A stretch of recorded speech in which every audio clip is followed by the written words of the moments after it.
it's a helpless feeling. For the family of Ann Carver, But it's just like she vanished. waiting for word on the 34-year-old woman's whereabouts is stressful. Her disappearance is baffling. Ann went missing early Monday morning when her family says she went for a jog with her pet dog, Xena. Ann's dog returned home wearing her leash, but Ann never did. Police launched helicopters to search the neighborhood while Ann's family tried to gather clues from Ann's unharmed pet. I think she knows something's fishy. I wish she could talk. It's really pretty far out of bounds. I mean, we would not expect anything like this from her at all. What happened to this Arizona beauty? Out to Claudia Rivera with KTVK. Claudia, what happened? We just don't know. There are so many questions in this story, Nancy. We just don't know at this point. But I can tell you that the Gilbert Police Department is in charge of this investigation. Gilbert is about 25 to 30 miles east of Phoenix. This young lady, 34-year-old Ann Carver, lived at this home behind me with her parents. She had been living here with them for about a month. They told us that yesterday morning about 5 a.m. she left to go on that walk with her dog, and she hasn't been seen yet. She hasn't been seen ever since. Well, let me ask you this, Claudia. Was that her typical routine? Yeah. No, according to her parents, this was not something she did every day. She would occasionally go out for a jog early in the morning or a walk. She would take the dog, but no, this was not something that she was accustomed to doing every single day. I mean, 5 a.m. is pretty radical to get up and go for a jog that early. Joining me right now is the brother of the missing jogger, Ann Carver. Tyler Williams is with us. Mr. Williams, thank you for being with us. What do you know at this juncture? You bet, Nancy. We don't know a whole lot. Unfortunately, there's just not really much information out there right now. Did she typically go out to run at 5 a.m.? I wouldn't say that she did it every day. She went out occasionally. You have to understand, in Arizona, it's pretty hot, especially even still this time of year. And actually, early morning is one of the more popular times to get out and exercise. And, you know, it was a little early. It's a little dark still at that time right now. But yeah, it wouldn't be unheard of to go out at that time of the day. What time does she have to be at work? She's usually at work around, I think, 8 or 9. What does she do for a living? She's a professional here in Phoenix. Doing what? We're just kind of leaving it at that right now, Nancy. We're trying to really focus on Ann and her safe return.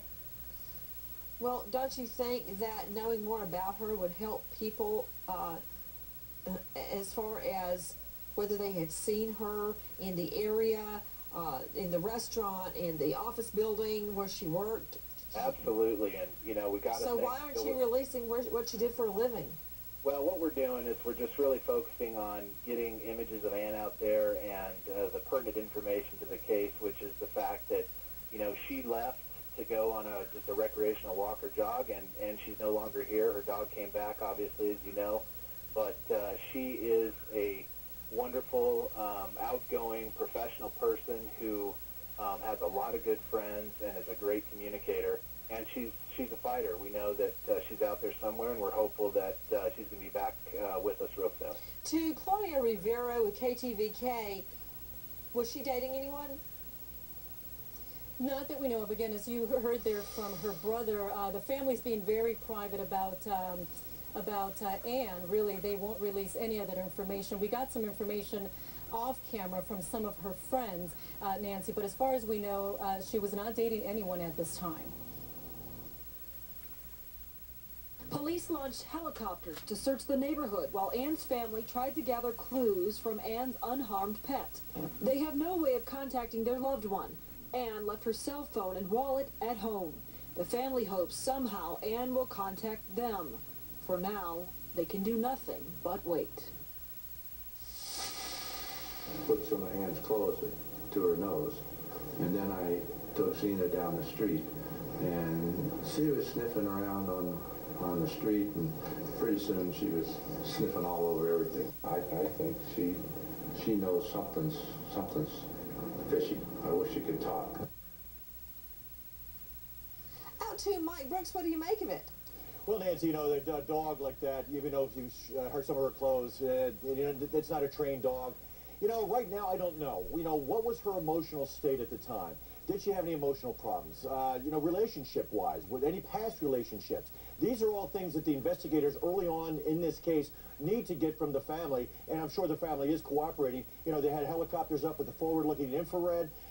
They didn't find any heat signatures. This area out there, Nancy, I've been out to Gilbert, in the Chandler and Gilbert area, and it's all very flat. It's all farmland that has been developed into subdivisions. You know, so it's not like she went out and fell off a cliff somewhere, that kind of thing. So it's basically she just disappeared in a half-hour window.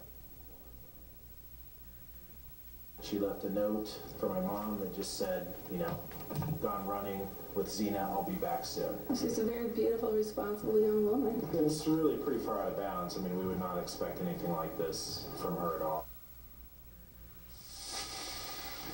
You know, it's a helpless feeling. For the family of Ann Carver, But it's just like she vanished. waiting for word on the 34-year-old woman's whereabouts is stressful. Her disappearance is baffling. Ann went missing early Monday morning when her family says she went for a jog with her pet dog, Zena.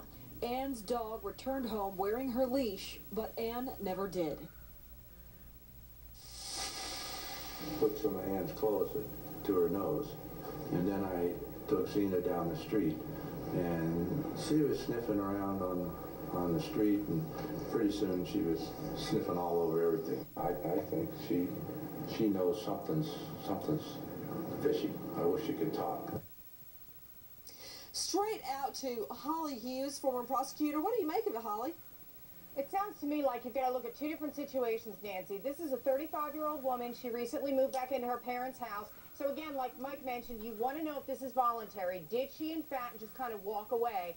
The other thing, of course, we're looking at is abduction. But typically, if someone is hurt, their dog is going to stay with them, Nancy. They're going to alert. They're going to have some blood on them. The dog is going to be close up to the owner. So I think what we're looking at is a voluntary walking away, like the Jennifer Wilbanks case we had a while back, the runaway bride, or an abduction where somebody just snatched her up and left that poor dog there with no recourse. Police launched helicopters to search the neighborhood while Ann's family tried to gather clues from Ann's unharmed pet. They have no way of contacting their loved one. Ann left her cell phone and wallet at home. The family hopes somehow Ann will contact them. For now, they can do nothing but wait.